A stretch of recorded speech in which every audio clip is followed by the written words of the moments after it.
ক্রীড়াঙ্গনকে এগিয়ে নিতে হলে আসলে সবাইকে আন্তরিক থাকতে হবে। তবে হ্যাঁ, সরকার বা জেলা ক্রীড়া সংস্থা বা উপজেলা ক্রীড়া সংস্থা বা আরো যে উইংগুলো আছে তাদেরকেও এই ক্রীড়াকে এগিয়ে নিতে হলে কাজ করতে হবে। আমার কাছে মনে হয় এই কিছুদিন আগে বান্দরবানে একটা সংগঠন হয়েছে, সংগঠন তো আগে থেকে ছিল, আমাদের ডিএফএ, ডিস্ট্রিক্ট ফুটবল অ্যাসোসিয়েশন। আমার মনে হয় তারা বেশ ভালো কাজ করছে, তাদেরকে প্রায়ই আমি দেখি।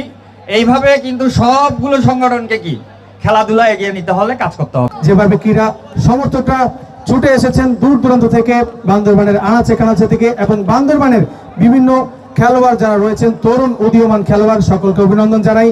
আজকে একটা দারুণ ম্যাচ আমরা উপভোগ করেছি এই টুর্নামেন্টের শেষ কোয়ার্টার ফাইনাল খেলায়, যাতে দারুণ দুই শক্তিশালী দল মোকাবেলা করেছিল তাকরিম একাদশ পক্ষান্তরে কাশেমপাড়া স্পোর্টিং ক্লাব। একটা জমজমাট উৎসবমুখর পরিবেশে আজকের এই কোয়ার্টার ফাইনালের সমাপ্তি হয়েছে।